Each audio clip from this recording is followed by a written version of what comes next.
So yan. Ayan, magandang gabi sa inyong lahat mga idol, no. So pasensya na kung ngayon lang ako bumalik. Medyo busy lang talaga tayo, no. So ito yung naabutan ko na latest. Although nakikinig naman ako sa mga nilalabas ng mga bago, pero hindi talaga ako makapag-review, hindi magawa ng paraan, no. So Alaala, Berdeng Bakal and Balasubas, no. Siyempre si Sir Kim yata may gawa na ito, no. Pero tingnan muna natin yung description. Para sa mga taong nagmamahalan ngunit sadyang mapaglaro ang tadhana, mahal pa rin nilang isa't isa, subalit hindi na pwede at hanggang sa alaala na lang ang lahat ng kanilang mga nakaraan, no. Naiinis ako dito sa headset na to. Sarap iba to. Hina-hina naman. So parang parang sa mga nag-break up ng hindi sinasadya siguro. Para palagay ko lang, no, base sa mensahe ni Erneng Bakal sa description, no. Marami kasi nangyayaring ganyan. So umpisa na natin. Let's go.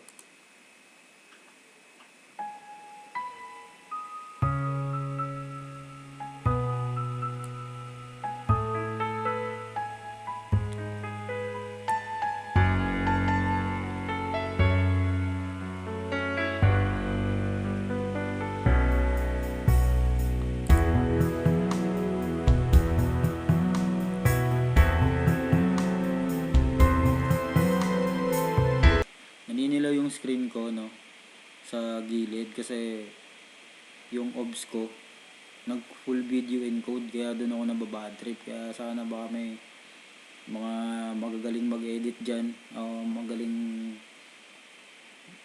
gumawa ng paraan tungkol dito, no. Sana pag uwi ko ng Pinas, kontakin nyo na lang ako mga idol.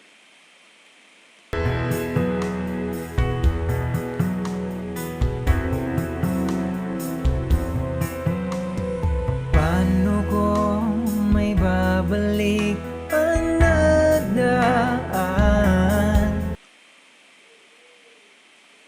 Tangina. Literal na love song, no? Tuloy natin. Kung ikaw mismo ang unang nangiwan. Alright, medyo kung napapansin nyo mga idols, pagdating sa pag-review ko ng love song, ang dami ko sinasabi, no? Dami kong eto ganto ganyan, diba? Kasi marami na na-experience tungkol dyan, kaya marami akong nabibigay na idea kasi ako mismo naranasan ko yung mga nagiging sitwasyon sa mga kanta, no. Kaya yung iba magbibigay na lang ng example, pero yung iba kasi di ko naman talaga naranasan, pero mostly, no, naranasan ko sa edad ko na to, di ba? 33 na ako, pero ang dami kong naranasan ganyan. Di ba? So balikan natin konti. Ang nadaan. Kung ikaw mismo ang unang nangiwan. Sana ay malaman mo na ikaw pa rin ang mahal. So dito parang bigla na lang siyang iniwan ng babae ng sabihin na natin hindi niya alam ang dahilan. Parang biglang nawala, no? Na parang ang akala mo kayo na talaga. Kasi may mga bagay kasi, may mga pangyayari kasi na gawin na natin example yung dati, no? Gawin natin example huwag tayo magbanggit ng pangalan. Matagal na yung relasyon nila, no, na tapos bigla na lang wala nang communication, hindi na sila nagkita, tapos eventually nalaman niya na buntis na yung babae, no. Pero wala silang formal breakup. Tapos ayaw niya maniwala nung time na yun, no. At so ang ginawa niya, kasi lumipat ng bahay yung babae, hinanap niya. Tapos nung nakita niya, hinahanap niya ng mga 4 days siguro, 4 days sa isang barangay. Hinahanap niya. Nung nakita niya, napadaan siya dun. sa bahay. May narinig siyang boses, no, na parang familiar sa kanya. Ngayon, bumalik siya. Sumilip siya, nakita niya sa bintana, totoo nga yung balita. Nabuntis niya yung girlfriend niya, na alam niyang sila pa. Diba? Kasi wala naman silang formal na break up. Walang kahit walang text, walang basta lahat wala. Diba? Bigla na lang boom, parang wala na, nawala na lang bigla. Diba? Parang ganun. Sabi natin. Sana ay malaman mo na ikaw pa rin ang mahal hanggang ngayon. Hanggang ngayon. Di ba sabi mo hanggang wakas ay tayo lang dalawa? Kung naalala nyo, no, yung mga sa tema ng mga sinasabi niya sa lyrics, parang nare-reminisce mo yung dating kung may girlfriend ka man ngayon o dating karelasyon mo, yung mga moment na nasabay kayong nag-aaral, di ba, nagtutulungan kayo kung ano man yung mga projects, assignment, yung mga bonding moments yung dalawa, di ba, na marereminisce mo yung pag napakinggan mo tong kanta na to, di ba, yung mga moment na binabastos siya tapos pinagtatanggol mo, di ba, mga ganong masasayang alaala. Pangako sa isa't isa'y bigla na lang nawala. Di ba't sabi mo sa akin na ayaw mo kong mawala? Pero ngayon.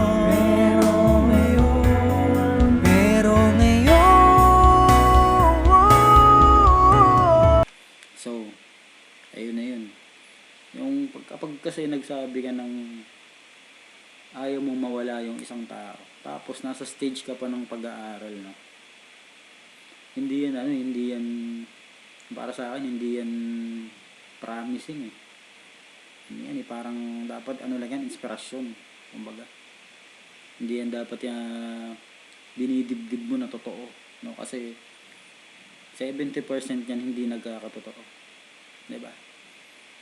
Kumbaga 30% lang dyan na nagkakatuluyan na simula nung high school naging mag-girlfriend sila, mag-boyfriend, na hanggang college sila pa rin at hanggang nakatapos naging mag-asawa sila. Yun, bibihirang mangyari yun, diba?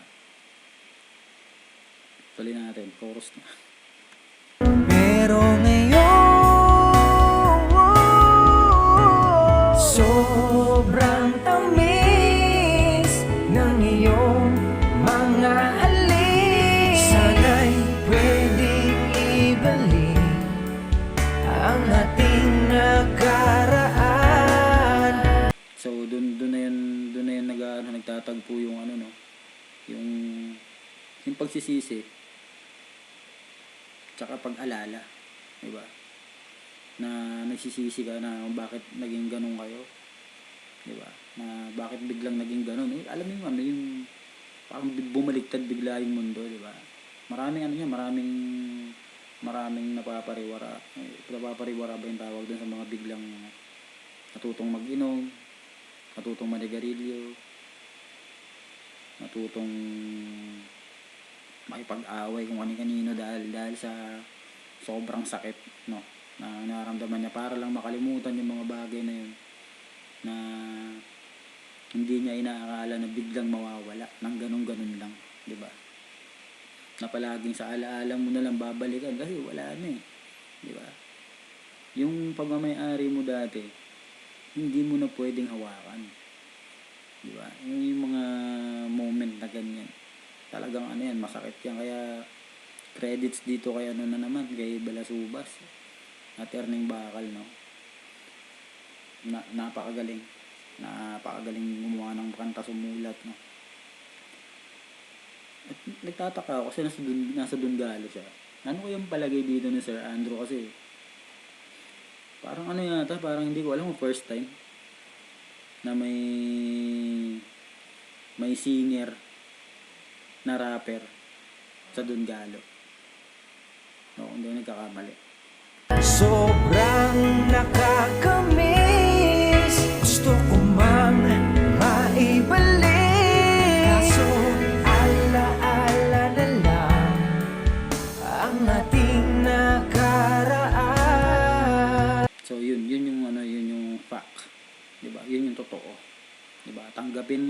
yung totoo na hindi na ulit kayo pagkakabalikan, no? Kaya dun sa mga sa mga pilit na nanggugulo sa mga karelasyon nila dati, tigil-tigilan nyo na yan kasi dapat maging masaya na lang kayo, diba? Kung nasan man sila, kung may mga sarili ng pamilya na masaya sila, maging masaya na rin kayo para sa kanya. Kasi kung mahal mo talaga yung tao, yun ang gagawin mo, diba? Kahit na sabihin mo na sa pangarap mo na lang siya makakasama, diba? Na hopefully, diba, after 60 years kayo ulit, parang ganun.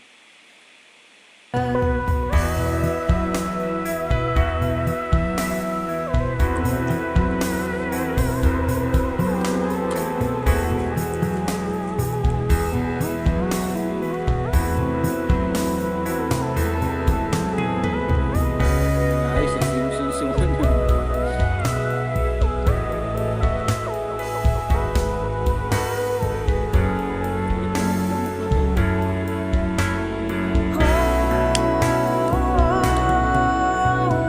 Sobrang tamis ng iyong mga halik. Sana'y pwedeng ibalik ang ating nakaraan. Sobrang nakakamiss. Pinapakinggan ko lang siyang maigi kasi ano to eh, hindi siya rap, diba? Ang rap kasi okay lang na kahit hindi siya masyadong umabot sa tono eh. Pero props dito kay Balasubas nakukuha niya yung mga yung mga nota kasi ako nagigitara din ako simula nung high school, kaya syempre alam ko rin yung pagbagsak ng tipa, diba? Lalo pag parehas lang naman sa piano yan eh, diba? Kaya kung nagigitara ka, alam mo kapag ikaw mismo yung kumakanta, wala ka sa tono eh, diba? Tuloy natin. Gusto ko mang maibalik, kaso ala-ala na lang ang ating nakaraan. Sobrang tamis ng iyong mga halik. Sana'y pwedeng ibalik ang ating nakaraan. Sobrang nakakamiss. Gusto ko mang maibalik, kaso ala-ala na lang ang ating nakaraan. So yan, napakinggan niyo yung alaala. Alaala na lang, Balasubas and Erning Balasubas yan ang team, no? Ang mga sasabi ko lang sa kanta na ito, napakaganda, no? Parang bumalik sa era ng New Millennium, no? Na yung mga naririnig mo na OPM dati halos ganito eh, ganito, diba? Yung mga tema, J Brothers, mga ganyan, April Boy, diba? Parang marareminis mo yung mga ganun, kung batang 90s ka. Diba? Dapat maging proud dito yung mga OPM artist kasi ano to, si Balasubas, isa sa mga flexible na artist, no? Kasi bibihira yun eh, yung rapper na magaling kumanta, bihirang-bihira yun. So yun lang mga idol, no? Hanggang sa susunod ulit. Syempre kung di ka pa nakasubscribe, subscribe ka dito kung gusto mo. Kuya TV ang inyong lingkod at lagi nag-iwan sa inyo na mag-iingat kayo palagi kung nasan man kayo, dahil marami yung shit na gumagala na di natin nakikita. Peace out.